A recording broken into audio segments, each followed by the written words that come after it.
الحمدللہ والصلاة والسلام علی من لا نبی بعدہ فاعوذ باللہ من الشیطان الرجیم بسم اللہ الرحمن الرحیم بحمدہ تعالی ہمارے درس قرآن کے اندر آج دوسری نشست جو جاری و ساری ہے وہ شان امام حسین رضی اللہ تعالیٰ عنہ آپ کی نسبت کے حوالے سے جاری ہے۔ کل ہم نے ایک آیہ مبارکہ اور دو احادیث مبارکہ کی نسبت سے آپ کی شان میں نذرانہ عقیدت پیش کیا۔ آج بھی ہم چند احادیث مبارکہ شان امام حسین کی بارگاہ میں پیش کرتے ہیں۔ پہلی حدیث مبارکہ اس کو امام بہقی نے نقل کیا ہے۔ حدیث کے راوی حضرت حذیفہ بن یمان رضی اللہ تعالیٰ عنہ۔ آپ ارشاد فرماتے ہیں کہ ایک دن ہم نے رسول خدا صلی اللہ علیہ وسلم کی بارگاہ میں آپ کی امامت میں نماز پڑھی۔ نماز پڑھنے کے بعد رسول خدا مسجد سے باہر آتے ہیں، ہم بھی ساتھ ہیں۔ تو حضرت حذیفہ بن یمان فرماتے ہیں کہ ایک شخص ہمارے پاس سے گزرا، تو رسول خدا صلی اللہ علیہ وسلم نے ارشاد فرمایا، اے حذیفہ بن یمان، کیا تم اس شخص کو جانتے ہو؟ تو حضرت حذیفہ بن یمان رضی اللہ تعالیٰ نے ارشاد فرمایا، یا رسول اللہ، ہم اس کو نہیں جانتے۔ تو حضور صلی اللہ علیہ وسلم نے ارشاد فرمایا کہ اے حذیفہ، یہ فرشتہ تھا اور یہ زمین پر پہلی دفعہ آیا ہے۔ اس نے اللہ کی بارگاہ میں التجا کی کہ میں حضور کی بارگاہ میں سلام پیش کرنا چاہتا ہوں۔ اس کو اجازت ملی، یہ زمین پہ آیا اور اس نے مجھے ایک بشارت سنائی، خوشخبری سنائی۔ حضرت حذیفہ فرماتے ہیں، یا رسول اللہ، وہ کون سی خوشخبری ہے جو حضرت یہ جو فرشتہ آیا ہے انہوں نے آپ کو کیا خوشخبری سنائی؟ تو حضرت حذیفہ فرماتے ہیں، رسول خدا صلی اللہ علیہ وسلم ارشاد فرماتے ہیں کہ اس فرشتے نے یہ خوشخبری سنائی ہے کہ حضرت امام حسن اور حضرت امام حسین یہ جنت کے تمام جوانوں کے سردار ہیں، اور آپ کی لخت جگر حضرت فاطمہ الزہرا سلام اللہ علیہا، آپ جنت کی تمام عورتوں کی سردار ہیں۔ یہ خوشخبری لے کر آئے۔ تو اس حدیث مبارکہ سے ہمیں یہ تعلیم ملی کہ یہ جو دو رسول خدا صلی اللہ علیہ وسلم کے لخت جگر امام حسن اور امام حسین، ان کی شان کیا، اور جب آپ کو شہادت کا مرتبہ نصیب ہوتا ہے، اس کے حوالے سے محدثین نے کلام کیا کہ رسول اللہ صلی اللہ علیہ وآلہ وسلم نے آپ کی ظاہری حیات میں ہی آپ کی شہادت کے حوالے سے خبر دے رکھی۔ یہ کلام ان لوگوں کے لیے ہے کہ جو معاذ اللہ یہ کہتے ہیں حضور صلی اللہ علیہ وسلم کو غیب کا علم نہیں۔ ان کی توجہ میں مزید چاہتا ہوں۔ عقیدت اور محبت والے تو سنیں گے، لیکن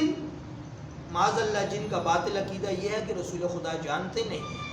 وہ سن لیں، اور وہ لوگ بھی سن لیں جو یہ کہتے ہیں کہ سنی امام حسین سے پیار نہیں کرتے۔ تو ہم امام حسین کا ماتم نہیں کرتے، ہم معاذ اللہ ان کا تماشا نہیں کرتے، ہم معاذ اللہ بازاروں میں ان پاکیزہ ہستیوں کے اور ان کے گھرانے کی خواتین کے پاکیزہ نام اپنی گندی زبانوں سے نہیں لیتے، بلکہ ہم ان کی شان اور ان کی عظمت احادیث مبارکہ کی روشنی میں بیان کرتے ہیں۔ تو سنیے، حضرت ام فضل بنت حارثہ رضی اللہ تعالیٰ عنہ آپ فرماتی ہیں، اس روایت کو بھی امام بہقی نے لیا اور امام جلال الدین سیوطی رحمۃ اللہ علیہ نے بھی لیا۔ ام فضل فرماتی ہیں کہ میں نے امام حسین کو، بچپن کا عالم ہے، فرماتی ہیں کہ میں نے امام حسین کو گود میں اٹھایا ہوا ہے اور میں نے حضور کی بارگاہ میں جا کر امام حسین کو حضور کی جھولی مبارک میں پیش فرمایا۔ اب یہ ام فضل فرماتی ہیں کہ جب میں نے امام حسین کو حضور کی گود مبارک میں پیش کیا، تو جب میں نے حضور کی چہرے پر انوار کی زیارت کی تو میں نے کیا دیکھا کہ حضور کی آنکھ مبارک میں آنسو اس انداز میں تھے کہ آپ کی آنکھیں آنسوؤں میں ڈبڈبائی ہوئی تھی. یہ جو لفظ ہے نا ڈبڈبائی ہوئی تھی، یہ سامعین میں سے بہت سے لوگوں نے یہ لفظ پہلی دفعہ سنا ہوگا. اس کا معنی بیان کر دیتا ہوں. ڈبڈبانے سے مراد یہ ہے کہ آنکھ اس کیفیت میں تھی کہ آنسو اتنے بھر آئے کہ وہ آنسو آنکھ مبارک میں حرکت کر رہے تھے. اس کو کہتے ہیں آنکھ کا ڈبڈبانا. تو حضرت میں فضل فرماتی ہیں کہ میں نے سوال کیا یا رسول اللہ صلی اللہ علیہ وسلم، آپ کی آنکھوں میں آنسو ہیں، آپ رنجیدہ ہیں، اس کی وجہ کیا ہے؟ تو سرکار دو جہاں امام الانبیاء ختم رسول صلی اللہ علیہ وسلم آپ نے ارشاد فرمایا میں فضل، میں اپنے اس لخت جگر سے پیار کر رہا تھا کہ حضرت جبرائیل امین تشریف لے آئے اور مجھے اس بات کی خبر دی کہ آپ کا یہ لخت جگر، آپ کا یہ پیارا بیٹا نواسا، یہ کربل کے میدان میں شہید کر دیا جائے. اور جبرائیل امین نے مجھے اس مقتل کی یعنی کربلائے معلیٰ کی جو مٹی ہے وہ بھی دی ہے. تو امام حسین کی شہادت اور آپ کی عظمت تو رسول خدا صلی اللہ علیہ وسلم نے آپ کی ظاہری حیات میں ہی بیان کر دی تھی. بلکہ ایک اور روایت کے اندر حضرت ام سلمہ روایت کرتے ہیں، یہ اس کو بھی امام بہقی نے لیا. فرماتی ہیں کہ ایک دن رسول خدا صلی اللہ علیہ وآلہ وسلم استراحت فرما رہے تھے، یعنی کلولہ فرما رہے تھے یا آرام فرما رہے تھے. تو حضرت ام سلمہ فرماتی ہیں کہ میں دیکھ رہی تھی کہ رسول خدا استراحت فرماتے فرماتے آپ پر غم کے آثار ظاہر ہوتے ہیں اور آپ اٹھ کر بیٹھ جاتے ہیں، تشریف فرما ہوتے ہیں. تو حضرت ام سلمہ ارشاد فرماتی ہیں کہ میں نے جب رسول خدا کے چہرے پر انوار پر جو کیفیات غم کی دیکھی تو میں نے سوال کیا یا رسول اللہ، وہ کون سی بات ہے جو آپ کو رنجیدہ کر رہی ہے، جس کی وجہ سے آپ غمزدہ محسوس ہوتے ہیں؟ تو رسول خدا صلی اللہ علیہ وسلم نے ارشاد فرمایا کہ ابھی میرے پاس حضرت جبرائیل امین تشریف لے آئے اور فرمایا کہ یا رسول اللہ صلی اللہ علیہ وسلم، آپ کا لخت جگر امام حسین آپ کو عراق کی سرزمین میں شہید کر دیا گیا، اور اس مقام کی مٹی بھی امام حسین نے جس مقتل میں جس مقام پر شہید ہونا ہے اس مقتل کی مٹی بھی رسول خدا کو پہلے سے دکھا دی گئی. یہ ام سلمہ روایت کرتی ہے. اور فقط اتنا ہی نہیں، چونکہ متعدد مقامات پر رسول خدا صلی اللہ علیہ وسلم آپ نے امام حسین کی شان بیان کرتے ہوئے اس بات کا اظہار کر دیا تھا کہ آپ شہید ہو. تو جب یہ منظر آیا وہ محرم الحرام کا وہ چاند جب طلوع ہوا، تو جب امام حسین نے سفر شروع کر دیا عراق کی طرف، تو حضرت ابن عمر جب مدینہ میں پہنچے، اب اس کو امام جلال الدین سیوطی نے نقل فرماتے ہیں کہ جب ابن عمر مدینہ میں پہنچے تو سب سے پہلے آ کر پوچھا کہ امام حسین کہاں پر تشریف فرما. تو آپ کو بتلایا گیا کہ امام حسین عراق کے سفر پر نکل گئے. تو جو ہی ابن عمر رضی اللہ تعالیٰ نے سنا کہ وہ عراق کی طرف سفر کر دیا تو ان کو حضور کی وہ حدیث مبارکہ یاد آ گئی کہ امام حسین کو عراق کی سرزمین پر شہید کیا جائے. تو فرماتے ہیں کہ حضرت ابن عمر نے آپ کا پیچھے سفر کرنا شروع کر دیا. 2 دن کی مسافت کے بعد آپ ان کے پاس پہنچے، رستے میں روکا اور روک کر امام حسین کو روکنے کی بڑی کوشش کی، لیکن امام حسین نے انکار کر دیا رکنے سے، سفر کو روکنے سے انکار کر دیا. یہاں پر حضرت ابن عمر کے رضی اللہ تعالیٰ عنہ کے کوئی تاریخی الفاظ ہیں، سبحان اللہ. حضرت ابن عمر ارشاد فرماتے ہیں کہ امام حسین کی بارگاہ میں حضرت ابن عمر رضی اللہ تعالیٰ عنہ نے ارشاد فرمایا کہ اے شہزادے، آپ کے نانا جان رسول خدا صلی اللہ علیہ وسلم کی بارگاہ میں رب نے ارشاد فرمایا کہ اے میرے پیارے، دنیا کی تمام کائنات کی سب نعمتیں اور آخرت کی سب نعمتیں تیرے قدموں میں، جو چاہتا ہے لے لے.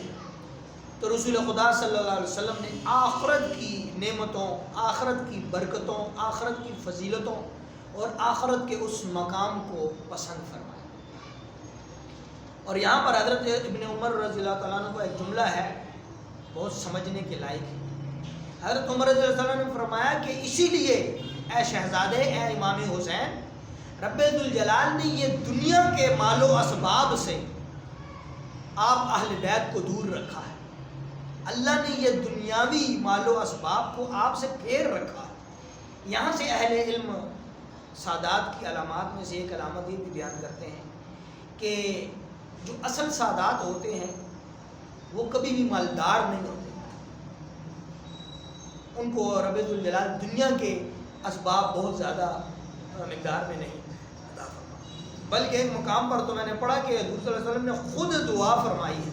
کہ رب ذوالجلال میری آل بیت کو بقدر ضرورت ان کو مال دنیاوی اسباب عطا فرمائے۔ تو اسی لیے جو سچے اہل بیت میں سے ہوں گے اور سادات ہوں گے وہ کبھی بھی بہت زیادہ مالدار یا دنیا دار نہیں۔ تو یہ الفاظ بیان کیے، اس کے بعد اب یہ طویل حدیث ہے، اس کو امام جلال الدین سیوطی رحمۃ اللہ علیہ نے الخصائص الکبریٰ میں تحریر فرمایا۔ تو پھر حضرت عمر نے جب یہ ابن عمر نے یہ کلام کیا، اس کے بعد حضرت ابن عمر نے امام حسین سے معانقہ فرمایا، یعنی آپ کو سینے سے لگایا، سینے سے لگا کر آپ نے ارشاد فرمایا کہ اے شہزادے امام حسین، میں آپ کو اللہ کے حوالے کرتا ہوں۔ اور ابھی امام حسین حیات ہیں اور ابن عمر رضی اللہ تعالیٰ عنہ کی نظر کے سامنے کھڑے ہیں اور سینے سے لگایا ہوا ہے، اور ساتھ فرما رہے ہیں کہ اے امام حسین، میں آپ کو اللہ کے حوالے کرتا ہوں، اللہ نے آپ پر یہ کرم کیا ہے کہ آپ شہداء میں سے۔ اللہ اکبر، ابھی امام حسین حیات ہیں اور حضرت ابن عمر کیا فرما رہے ہیں کہ اللہ کا یہ فضل ہے کہ آپ شہید ہیں۔ تو اس سے کیا پتہ چلا کہ رسول اللہ صلی اللہ علیہ وسلم نے آپ کی ظاہری حیات میں ہی آپ کی شان کو بیان کر رکھا، بلکہ فقط اتنا ہی نہیں ہے تو حضرت ابن عمر رضی اللہ تعالیٰ عنہ کی روایت بیان ہو گئی، یا حضرت ام سلمہ کی، یا حضرت ام فضل بن حارثہ رضی اللہ تعالیٰ عنہ کی، بلکہ اہل بیت اطہار کے اپنے گھرانے کے لوگ حضرت ابن عباس سے یہ روایت فرماتے ہیں، اس کو امام حاکم نے روایت کیا، فرماتی ہیں کہ اہل بیت اطہار کے تمام اشخاص اور تمام حضرات کا اس بات پر اتفاق تھا اور ان کو غالب گمان تھا، اور جب رسول خدا نے بیان کر دیا اس کو احادیث مبارکہ کی روشنی، تو ان کو اس بات کی خبر تھی کہ امام حسین عراق کا سفر کریں گے اور عراق کی سرزمین پر آپ جام شہادت نوش فرمائیں گے۔ تو یہ وہ انداز ہے کہ جس انداز میں اہل سنت پنجتن پاک کی شان بیان کرتے ہیں، سادات کی شان بیان کرتے ہیں، امام حسن و حسین کی شان بیان کرتے ہیں، فقط واویلا نہیں کرتے بلکہ آپ کی شان اور عظمت کے چرچے کرتے ہیں۔ اور فقط اتنا جملہ ہی کافی ہے العاقل تکفی الاشارہ کے تحت کہ امام حسین نے جس مقصد کے لیے قربانی دی تھی وہ نماز ہے۔ تو جو یہ دعویٰ کرتے ہیں کہ ہم حسینی ہیں، ان کے حالات پر ذرا غور و فکر کر لیا جائے کہ وہ حسینی کہلانے والے 10ویں محرم کو بھی نماز نہیں پڑھتے۔ ان کے اجتماعات میں اگر جا کر دیکھا جائے، ویسے شرم تو حرام ہے ان کے اجتماعات میں جانا بھی، دیکھنا بھی سارا کچھ، لیکن اگر جائزہ لیا جائے تو وہ حسینی کہلانے والے 10 محرم کو بھی نماز نہیں پڑھتے اور اپنے آپ کو وہ حسینی کہتے ہیں۔ تو بس المختصر امام حسین کی محبت کا یہ تقاضا ہے، اور اصل حسینی وہی ہے، اور اصل عاشق اہل بیت وہی ہے جو نماز کا اہتمام کرے، جو ظلم اور زیادتی کے خلاف آواز بلند کرے، وہ حسینی ہے۔ تو دعا ہے رب الجلال عمل خالص کی توفیق عطا فرمائے۔ جو احادیث مبارکہ امام حسین کی شان مبارکہ میں بیان کیا، رب الجلال امام حسین کی عظمت اور شان اور یہ جو احادیث مبارکہ بیان کی، اس کے فیض و برکات ہمیں نصیب فرمائے۔ وما توفیقی الا باللہ۔